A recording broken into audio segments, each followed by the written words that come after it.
Photo by Nagarjun Kandukuru CC by 2.0 Socialism a century ago seemed to be the wave of the future.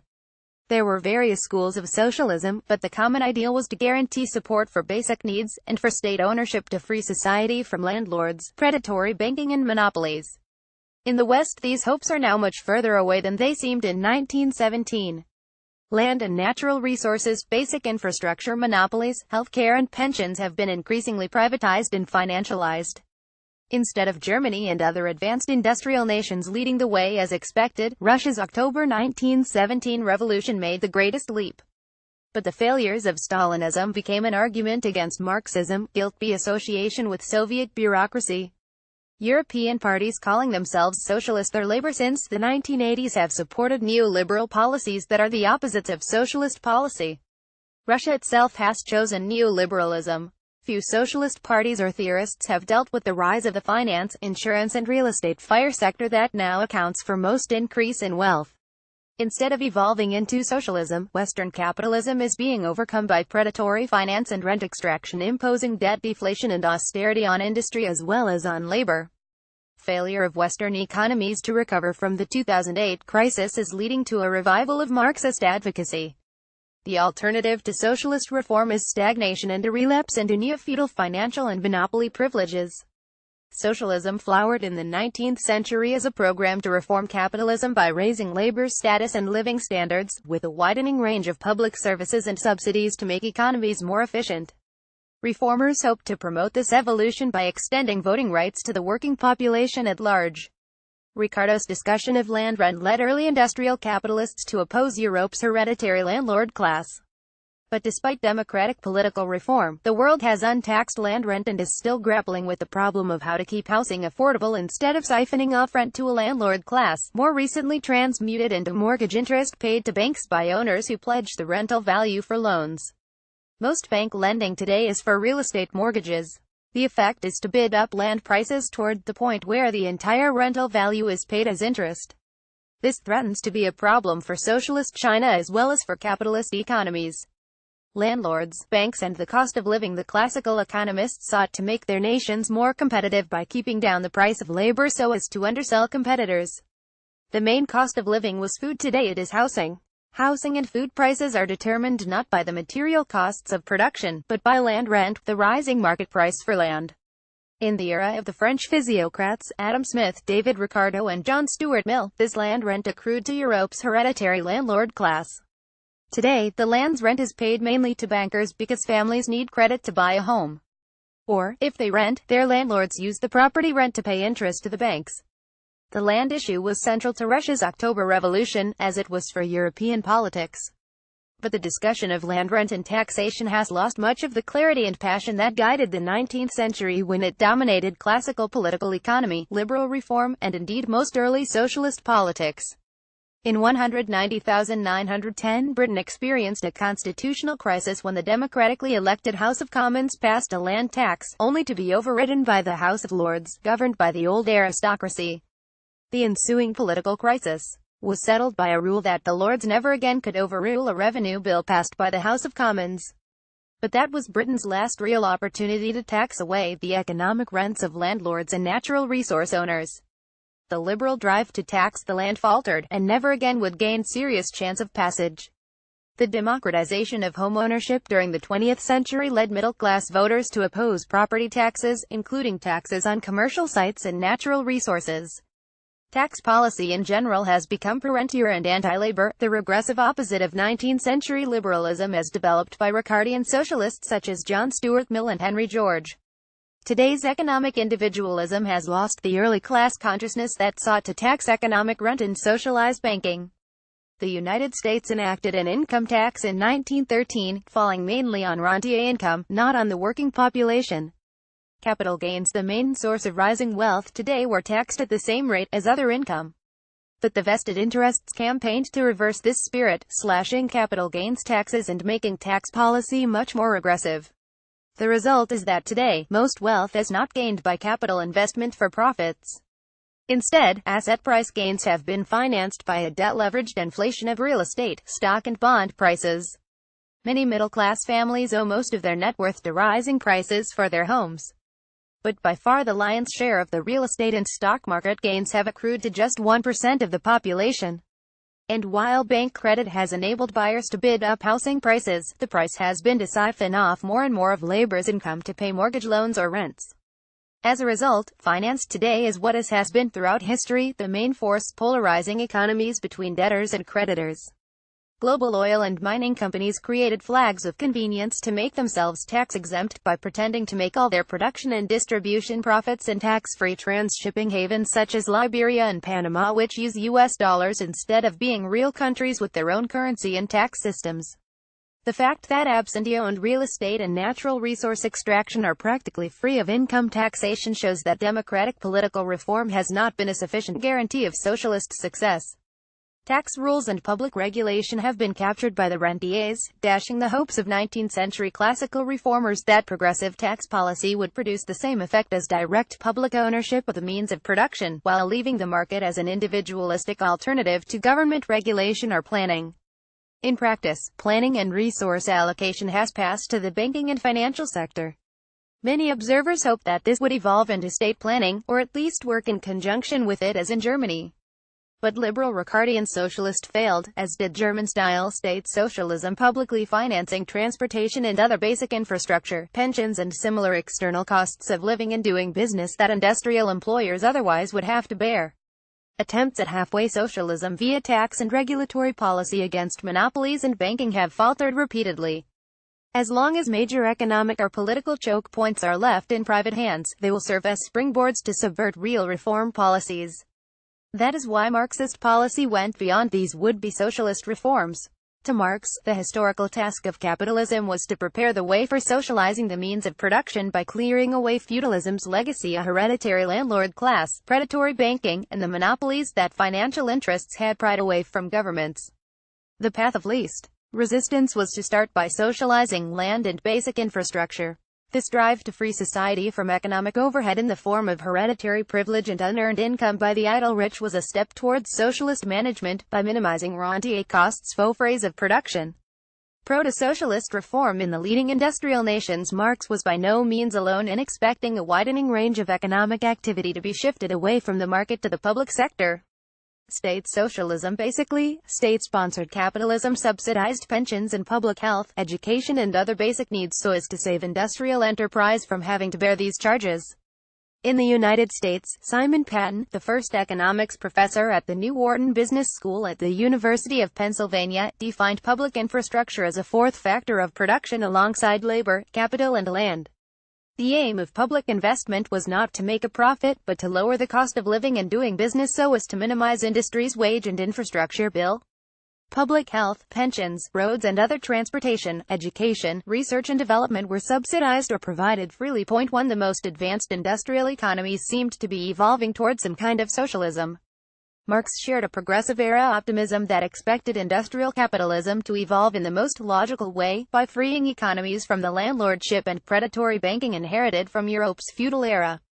That was above all the classical reform program of Adam Smith, John Stuart Mill and the intellectual mainstream. But the aftermath of World War I saw the vested interests mount a counter-enlightenment. Banking throughout the Western world find its major market in real estate mortgage lending, natural resource extraction and monopolies, the Anglo-American model, not that of German industrial banking that had seemed to be capitalism's financial future in the late 19th century. Since 1980 the Western nations have reversed early optimistic hopes to reform market economies. Instead of the classical dream of taxing away the land rent that had supported Europe's hereditary landed aristocracies, commercial real estate has been made virtually exempt from income taxation. Absentee owners avoid tax by a combination of tax deductibility for interest payments as if it is a necessary business expense and fictitious over-depreciation tax credits that pretend that buildings and properties are losing value even when market prices for their land are soaring. These tax breaks have made real estate the largest bank customers. The effect has been to financialize property rents into interest payments. Likewise in the industrial sphere, regulatory capture by lobbyists for the major monopolies has disabled public attempts to keep prices in line with the cost of production and prevent fraud by breaking up or regulating monopolies. These too have become major bank clients. The beginning and end of Russian socialism. Most Marxists expected socialism to emerge first in Germany as the most advanced capitalist economy. After its October 1917 revolution, Russia seemed to jump ahead, the first nation to free itself from rent and interest charges inherited from feudalism. By taking land, industry and finance into state control, Soviet Russia's October Revolution created an economy without private landlords and bankers. Russian urban planning did not take account of the natural rent of location, nor did it charge for the use of money created by the state bank. The state bank created money and credit, so there was no need to rely on a wealthy financial class. And as property owner, the state did not seek to charge land rent or monopoly rent. By freeing society from the post-feudal rentier class of landlords, bankers and predatory finance, the Soviet regime was much more than a bourgeois revolution. The revolution's early leaders sought to free wage labor from exploitation by taking industry into the public domain. State companies provided labor with free lunches, education, sports and leisure activity, and modest housing. Agricultural land tenure was a problem. Given its centralized marketing role, the state could have reallocated land to build up a rural peasantry and helped it invest in modernization. The state could have manipulated crop prices to siphon off agricultural gains, much like Cargill does in the United States. Instead, Stalin's collectivization program waged a war against the kulaks. This political shock led to famine. It was a steep price to pay for avoiding rent was paid to a landlord class or peasantry. Marx had said nothing about the military dimension of the transition from progressive industrial capitalism to socialism. But Russia's revolution, like that of China 3 decades later, showed that the attempt to create a socialist economy had a military dimension that absorbed the lion's share of the economic surplus. Military aggression by a half-dozen leading capitalist nations seeking to overthrow the Bolshevik government obliged Russia to adopt war communism. For over half a century the Soviet Union devoted most of capital to military investment, not provide sufficient housing or consumer goods for its population beyond spreading literacy, education and public health. Despite this military overhead, the fact that the Soviet Union was free of a rentier class of financiers and absentee landlords should have made the Soviet Union the world's most competitive low-cost economy in theory. In 1945 the United States certainly feared the efficiency of socialist planning. Its diplomats opposed Soviet membership on the ground that state enterprise and pricing would enable such economies to undersell capitalist countries. Point 2 So socialist countries were kept out of the IMF, World Bank and the planned World Trade Organization, explicitly on the ground that they were free of land rent, natural resource rent, monopoly rent and financial charges. Capitalist economies are now privatizing and financializing their basic needs and infrastructure. Every activity is being forced into the market, at prices that need to cover not only the technological costs of production but also interest, ancillary financial fees and pension set-asides. The cost of living and doing business is further privatized as financial interests pry roads, healthcare, water, communications and other public utilities away from the public sector, while driving housing and commercial real estate deeply into debt. The Cold War has shown that capitalist countries plan to continue fighting socialist economies, forcing them to militarize in self-defense. The resulting oppressive military overhead is then blamed on socialist bureaucracy and inefficiency. The collapse of Russian Stalinism. Russia's revolution ended after 74 years, leaving the Soviet Union so dispirited that it ended in collapse. The contrast between the low living standards of Russian consumers and what seemed to be Western success became increasingly pronounced. In contrast to China's housing construction policy, the Soviet regime insisted that families double up. Clothing and other consumer goods had only drab designs, needlessly suppressing variety. To cap matters, public opposition to Russia's military personnel losses in Afghanistan caused popular resentment. When the Soviet Union dissolved itself in 1991, its leaders took neoliberal advice from its major adversary, the United States, in hope that this would set it on a capitalist road to prosperity. But turning its economies into viable industrial powers was the last thing U.S. advisors wanted to teach Russia. Point 3 Their aim was to turn it and its former satellites into raw materials colonies of Wall Street, the City of London, and Frankfurt, victims of capitalism, not rival producers. Russia has gone to the furthest anti-socialist extreme by adopting a flat tax that fails to distinguish wages and profits of labor and capital from unearned rental income. By also having to pay a value-added tax VAT on consumer goods with no tax on trading and financial assets, labor is taxed much higher than the wealthy. Most Western wealth creation is achieved by debt-leveraged price increases for real estate, stocks and bonds, and by privatizing the public domain. The latter process has gained momentum since the early 1980s in Margaret Thatcher's Britain and Ronald Reagan's America, followed by Third World countries acting under World Bank tutelage. The pretense is that privatization will maximize technological efficiency and prosperity for the economy as a whole. Following this advice, Russian leaders agreed that the major sources of economic rent, natural resource wealth, real estate and state companies, should be transferred to private owners, often to themselves and associated insiders. The magic of the marketplace was supposed to lead the new owners to make the economy more efficient as a byproduct of making money in the quickest way possible. Each Russian worker got a voucher worth about $25. Most were sold off simply to obtain money to buy food and other needs as many companies stopped paying wages. Russia had wiped out domestic savings with hyperinflation after 1991. It should not be surprising that banks became the economy's main control centers, as in the West's bubble economies. Instead of the promised prosperity, a new class of billionaires was endowed, headed by the notorious 7 bankers who appropriated the formerly state-owned oil and gas, nickel and platinum, electricity and aluminum production, as well as real estate, electric utilities and other public enterprises. It was the largest giveaway in modern history. The Soviet nomenclature became the new lords in outright seizure that Marx would have characterized as primitive accumulation. The American advisors knew the obvious Russian savings had been wiped out by the post-1991 hyperinflation, so the new owners could only cash out by selling shares to Western buyers. The kleptocrats cashed out as expected, by dumping their shares to foreign investors so quickly at such giveaway prices that Russia's stock market became the world's top performer for Western investors in 199,496. The Russian oligarchs kept most of their sales proceeds abroad in British and other banks beyond the reach of Russian authorities to recapture. Much was spent on London real estate, sports teams and luxury estates in the world's flight capital havens. Almost none was invested in Russian industry. Wage arrears often mounted up half a year behind. Living standards shrank, along with the population, as birth rates plunged throughout the former Soviet economies. Skilled labor emigrated. The basic neoliberal idea of prosperity is financial gain based on turning rent extraction into a flow of interest payments by buyers and credit.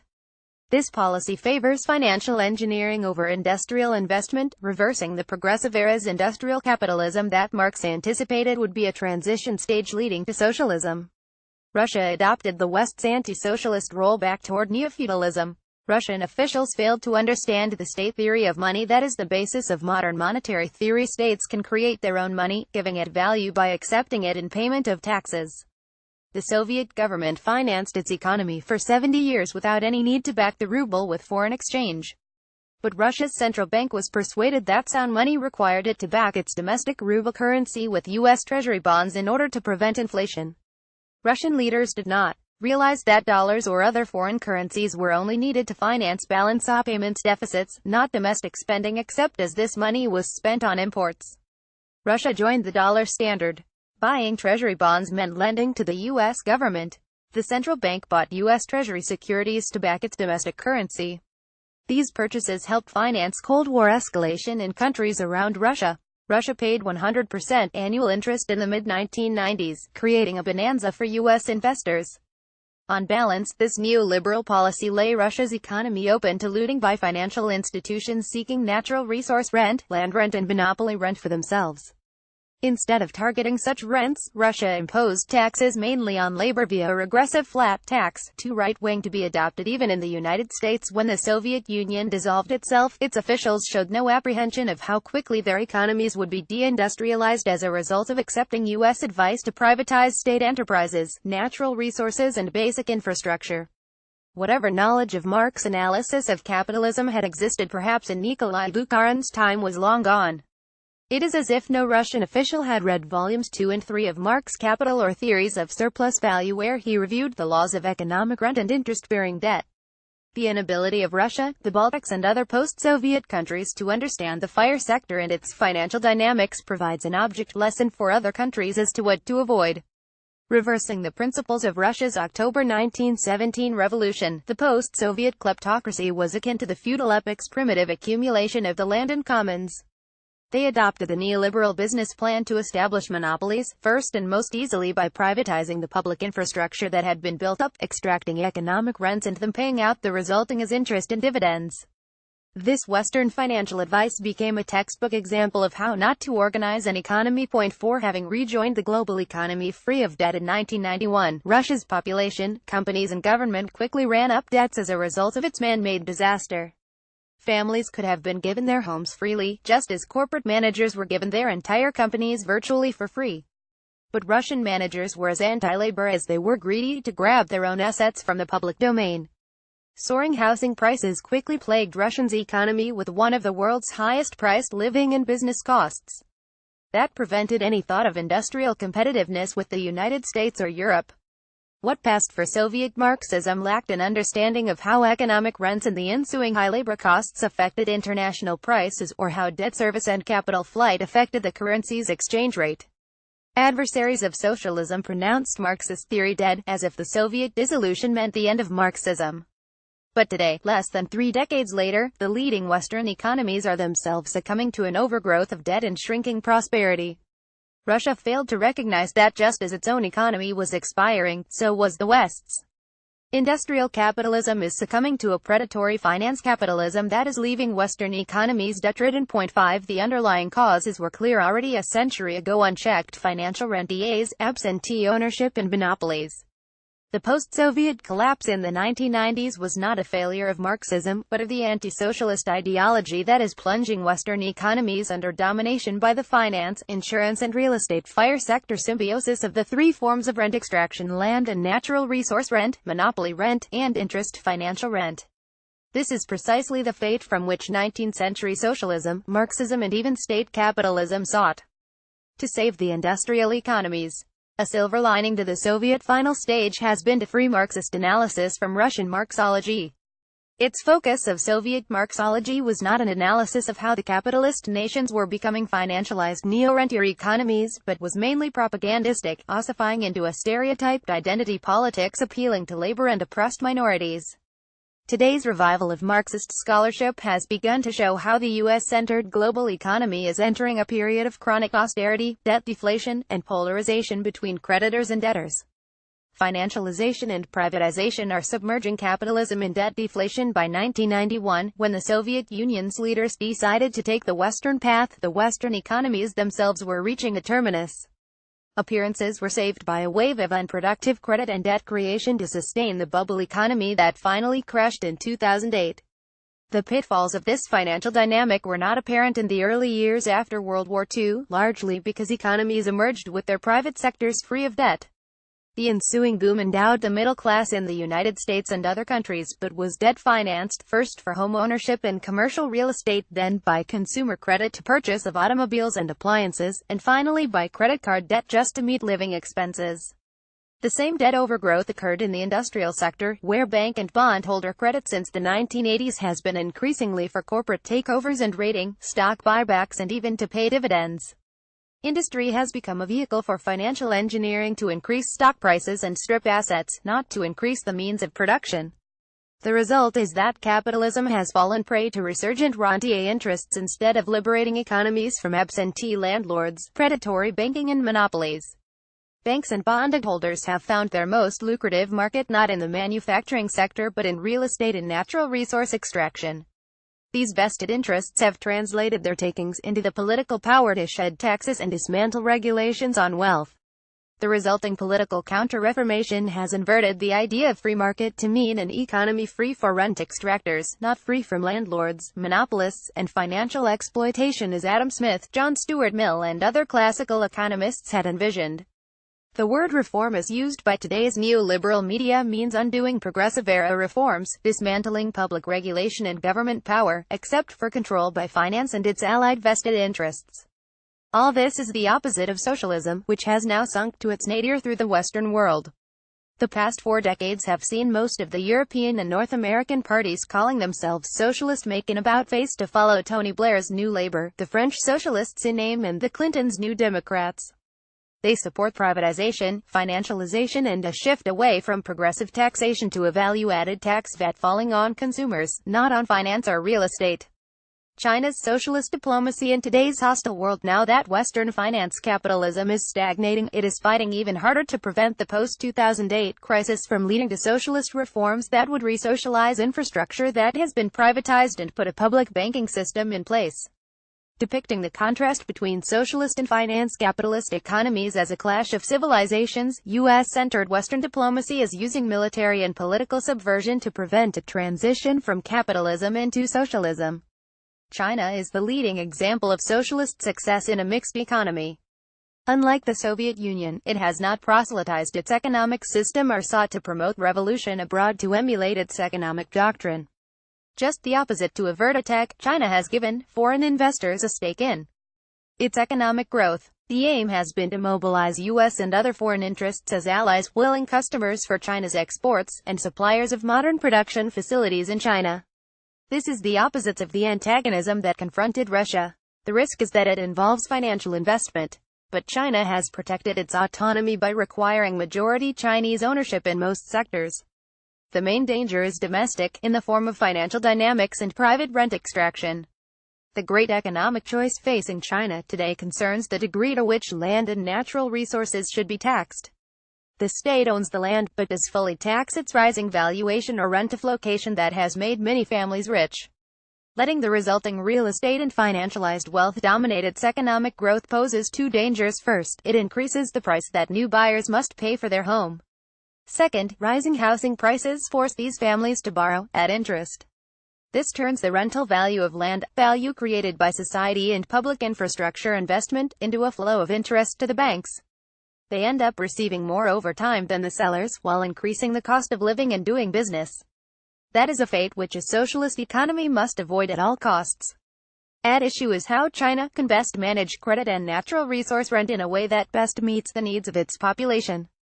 Now that China has built up a prosperous industry in real estate, its main challenge is to avoid the financial dynamics that are subjecting the West to debt deflation and burying Western economies. To avoid these dynamics, China must curtail the proliferation of unproductive debt created merely to transfer property on credit, inflating asset prices in the process. Socialism is incompatible with the rentier class of landlords, natural resource owners and monopolists, the preferred clients of banks hoping to turn economic rent into interest charges. As a vehicle to allocate resources, the market reflects the status quo of property ownership and credit creation privileges at any given moment of time, without consideration for what is fair and efficient or predatory. Vested interests claim that such a market is an immutable force of nature, whose course cannot be altered by government interference. This rhetoric of political passivity aims to deter politicians and voters from regulating economies, leaving the wealthy free to extract as much economic rent and interest as markets can bear by privatizing real estate, natural resources, banking and other monopolies. Such rent-seeking is antithetical to socialism's aim to take these assets into the public domain. That is why the financial sector, oil and mineral extractors and monopolists fight so passionately to dismantle state regulatory power in public banking. That is the diplomacy of finance capital, aiming to consolidate American hegemony over a unipolar world. It backs this strategy with a neoliberal academic curriculum that depicts predatory financial and rentier gains as if they add to national income, not simply transfer it into the hands of the rentier classes. This misleading picture of economic reality poses a danger for China sending its students to study economics at American and European universities. The century that has elapsed since Russia's October 1917 revolution has produced a substantial Marxist literature describing how finance capitalism has overpowered industrial capitalism. Its dynamics occupied Marx in volumes 2 and 3 of Capital and also his theories of surplus value. Like most observers of his era, Marx expected capitalism to make a substantial step toward socialism by overcoming the dynamics of parasitic capital, above all the tendency for debt to keep on expanding at compound interest until it produces a financial crash. The only way to control banks and their allied rentier sectors is outright socialization. The past century has shown that if society does not control the banks and financial sector, they will control society. Their strategy is to block government money creation so that economies will be forced to rely on banks and bondholders. Regulatory authority to limit such financial aggression and the monopoly pricing and rent extraction it supports has been crippled in the West by regulatory capture by the rentier oligarchy. attempts to tax away rental income, the liberal alternative to taking real estate and natural resources directly into the public domain, is prone to lobbying for loopholes and evasion, most notoriously via offshore banking centers in tax avoidance enclaves and the flags of convenience sponsored by the global oil and mining companies. This leaves the only way to save society from the financial power to convert rent into interest to be a policy of nationalizing natural resources, fully taxing land rent where land and minerals are not taken directly into the public domain, and of privatizing infrastructure and other key sectors. Conclusion: markets have not recovered for the products of American industry and labor since 2008. Industrial capitalism has been sacrificed to a form of finance capitalism that is looking more pre-capitalist or simply oligarchic and neo-feudal with each passing year. The resulting polarization forces every economy, including China, to choose between saving its bankers and other creditors or freeing debtors and lowering the economy's cost structure. Will the government enforce bank and bondholder claims, or will it give priority to the economy and its people? That is an eternal political question, spanning pre-capitalist, capitalist and post-capitalist economies. Marx described the mathematics of compound interest expanding to absorb the entire economy as age-old, long predating industrial capitalism. He characterized the ancient mode of production as dominated by slavery and usury, and medieval banking as predatory. These financial dynamics exist in socialist economies just as they did in medieval and ancient economies. The way in which governments manage the dynamics of credit and debt thus are the dominant force in every era, and should receive the most pressing attention today as China shapes its socialist future. Notes: 1. I give the details in Simon Patton on Public Infrastructure and Economic Rent Capture, American Journal of Economics and Sociology, 70 October 2,011,873,903. 2. My book Superimperialism 1972, New ed. 2002 reviews this discussion during 194,446. 3. I discuss the IMF and World Bank plan to wipe out Russian savings with hyperinflation and make manufacturing investment uneconomic, and how neoliberal tax and financial policy impoverishes Russia needlessly. Mir Parim in the World of Transformations, 2012-349664 in Russian.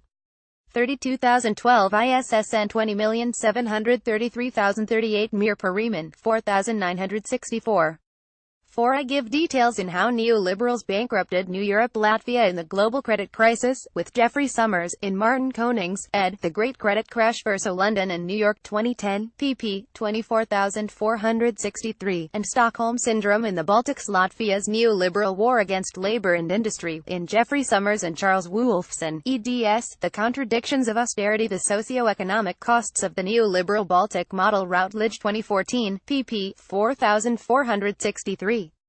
5. For more analysis see Dirk Bessemer and Michael Hudson, Finance is Not the Economy, Reviving the Conceptual Distinction, Journal of Economic Issues, 50-2016-3, pp. 745,768.